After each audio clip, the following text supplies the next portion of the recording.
Here we are, blowing 30 miles an hour, no fishing. You guys will see a video that we just fished the other day, and we kind of had a couple hours. We snuck in between the insanity. 80-mile-an-hour winds confirmed in Fairport Harbor, and I think they had 70-something down most of the lake. Got leaves and all kinds of nice foliage in there for Bob to clean up, because on a blow day, you normally have to clean a boat, and I don't generally do that good, do I, with that? Never. What do you mean? Never is a long time. Okay.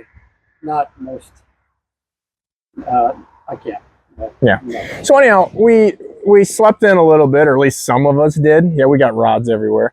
Some of us stayed up a little later than others. Some of us went to bed like a 3-year-old. Some of us stayed up and we had some camaraderie because we're at fish camp. We had a campfire. We might have had some adult beverages. We had the boys stay over kind of late. We had some fun. Some of us went to sleep. Some of us. Because we knew, it's like, what's the point of getting up at 4 a.m., Bob, on a blow day? Well, it's been a long week and a half, so this was the first time that I could just chill out. Yeah, you're old. I get it. I know. Yeah. Well, but honestly, I'll see you in 20 years. Well, you probably won't, but I mean, for different reasons. But in all seriousness, when you get a day off, it's kind of nice, but you sometimes, I know you're a list guy, you kind of have to prioritize, because it's nice to sleep in a little bit, but getting some tasks done. So in all seriousness, we got all the rods laying out here, doing some retying, checking your leaders, checking some hooks and things that you're using, so that when you hit the water, you're ready to go. I'm gonna get busy now. Yeah, you have a lot of work to do, but we're gonna make Bob do some cleaning in the boat. But in all seriousness, when you fish some tournaments or traveling around doing some pre-fishing with some of the boys, blow days happen. They just do, especially when you're on the big lakes. What are some things that that crew, some of the guys you ran around with did? A lot of it is, getting stuff retied, getting stuff organized. We just got back from Kakawea. We did not have any blow days. I mean, you always go somewhere there. Yeah. Well, I mean, one day we got off the water at 5 o'clock because of a big storm rolled in, but that was probably our earliest day on practice day. But yeah, and that's almost like 2 hours before your bedtime. Well, Ed kept me up a lot later. And oh yeah, we got up. Party animal Ed. Well, no, it's just doing everything. But yeah, I mean, get your stuff straightened out.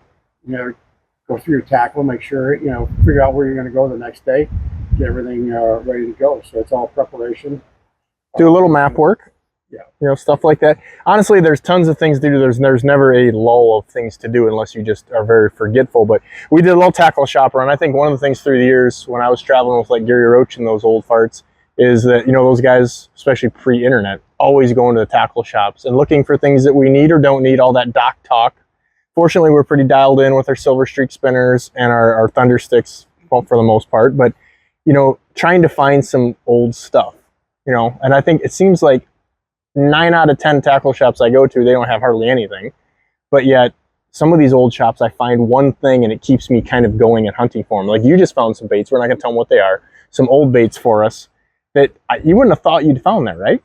No, until you start, and it took hours and hours of, digging around for that stuff and finally getting to the right people to get the baits that we got. But we still have, if you go to, there's some crazy shops around here that might have some older storm stuff.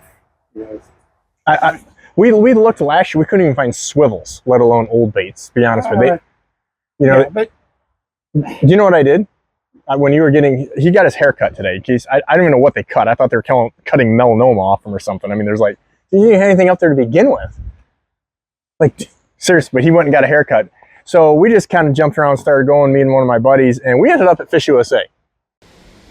What do you do on a blow day? You go to FishUSA and get you some more gear, because you spend way more money on blow days than you do when you actually fish. So walk with us on FishUSA, because we need some more rapids.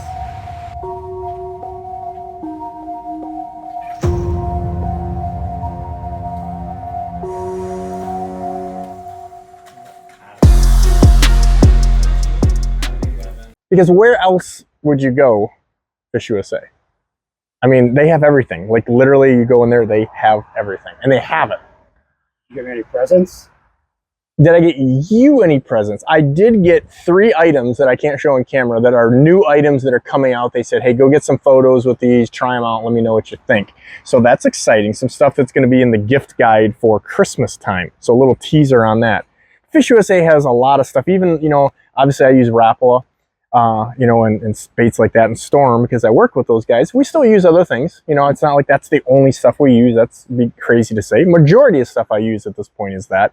But they have some custom lure colors coming out. So I got to see the final samples on those, and that stuff's going to be coming sooner than you can think. But even on outside brands, they have a lot of FishUSA exclusive colors, which is a big deal because, you know, you don't pay 20 bucks for a custom painted crankbait and then, oh, we can't find it anywhere. You know, so if there's a brand X and then you've got brand Y that you want that color in, FishUSA's got a lot of that. So if you check those out, and they always have daily specials. There was buy 2, get 1 free on something in there today. And they had a video playing of me fishing in there, Bob, when I went in there. Wow. Yeah, it was just... I probably would have just spent all my time watching that. You should have. If you would have watched that video, you might have... Never mind. So I guess the answer to, did I get anything, it would be no. It wouldn't be that positive. Bob, you got an education. And, you know, educations are not cheap. They're not cheap at all. Sometimes you're getting educated what to do, sometimes what not to do. But at any rate, on a blow day, in all seriousness, it's a good time to go through your boat. Whether you're a fishing guide like me, you fish tournaments, or you're just a weekend guy, check your electrical stuff, check your batteries, check all those things, check the screws that are loose, bolts that are loose, because that happens. When you're out here, especially on the big lakes, make sure everything's working, topping things off, because nobody does that when it's crazy busy. And so when you got a little bit of time, something you should do. Not just watch videos. Bob was watching video. He started telling me, did you see this video? No, I don't care. You know those people that make videos are nuts. What, Bob? There you go. Taking everything, you know, distorting what my question was. Okay, what was your question, Bob? No, that's okay. No, Bob, I want to hear your question. I was just commenting on the quality of the video. Not necessarily content, but the quality of it. Yeah. So. Okay. We're having a really nice dinner. That's one thing about a blow day too. We're having baby back ribs, or no, spare ribs, and seafood mac and cheese. You know, this is what, Bob, when you were the camp chef, I'm not trying to get particular, but we didn't eat as good. Like, you know, prune juice and peanut butter sandwiches. Would have had a few prunes to go with it, you know. At any rate, you know, we should do this. Ask you guys if you want to see a list of this, because Bob's always making lists, which I actually like. But, you know, the things that we carry when we go here on the trip, you know, like I carry a little fan, even though it's cooler today. We got these north winds to help my, you know, charger not get as hot. We've got extra extension cords because you never know where you're going to be, using 12 gauge, not the little stuff, tools. You know, a lot of tools that we carry in the truck. Cleaning tables. Cleaning tables. You don't know it yet. We're gonna do a video about cleaning, fish cleaning stuff. That's a whole separate thing. By the way, Bob, would you like to do a fish cleaning video with us? What are my options? Yes. And, yes. Oh. But you know, there's a couple things that even like last year, as much gear as I have, I felt kind of silly. I didn't have. You need like size 12, I believe, that are VMC swivels in order to go through the line guide on most of these trolling reels. Yeah, for splicing some wire in, or really anything that you're going to do. And I have 1,000 of those at home, but I didn't have any in my travel box. And, you know, so I really went through that stuff even after last year's adventure here. And I've got a couple of utility boxes with everything, extra fuses, you know, board clips, a little hardware, some swivels, really just a little bit of everything that you use. Just a few of things really bail you out, because you get around here and you can never find, you spend an hour or two trying to go find something, but if you just carry it and you know you got 100 at home, it saves a lot of time. Well, same with line, you know, with lead core. There are some times that you could get a tangle in lead core, and once you get some of those things, they're tough. Same with wire. You get some backlash in wire. That stuff is almost impossible. So that's you got to make sure you've got backing for that. And then the other thing is that, you know, if you're going to put 300 feet on there, you're going to have a way to you know, calculate what's 300 feet. So I go to Ashtabula, I throw a tape in my truck. So If I have to, re-spool something, I just throw it out in the yard, run it out, so I know, how much line I'm putting on there. Yep. Rather than just, trying to rely on the line counter or anything like that. It's always, being prepared. I carry a survey tape, 100-foot. I'd never take it out of my truck, but even better now, I got that little digital FishUSA, or FishUSA, it's a Rapala line counter. Have you seen that? It's a battery operated deal. It actually measures in real feet, and it is really accurate. And so you can just clamp that right on the rod. I've been carrying that because it's so much smaller and easier.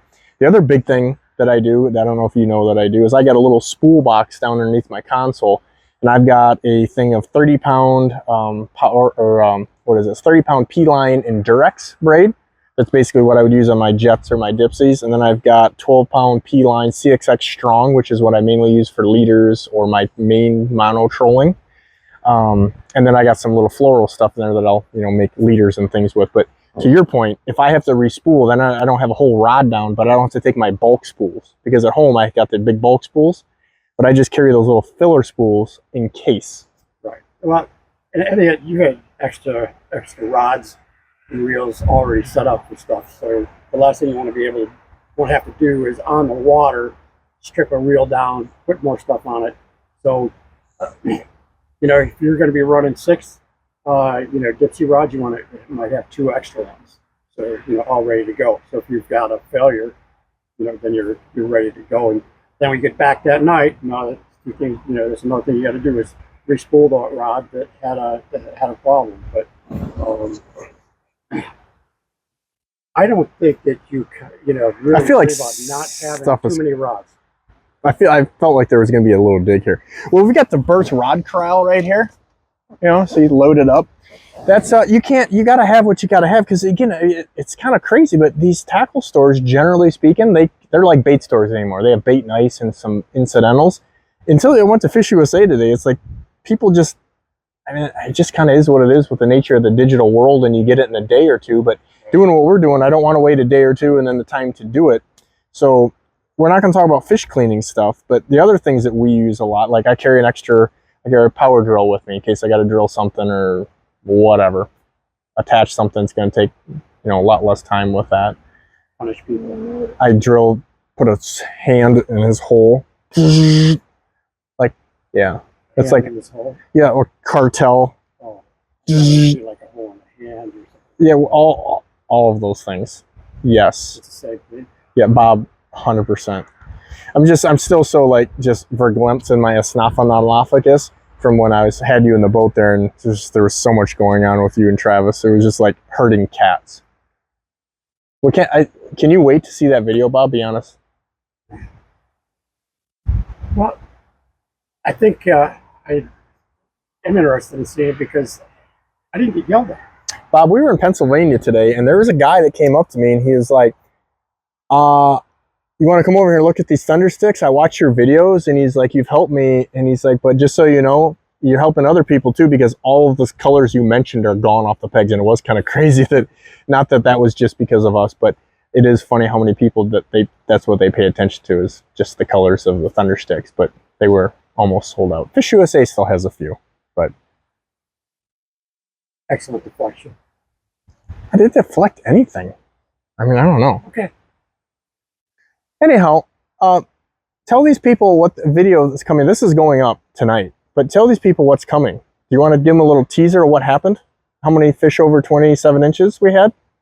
I don't remember what the count was, but it was 6 or 7 or 8. Well, it was like 8 or 9. We had almost 30 fish in about less than 2 hours.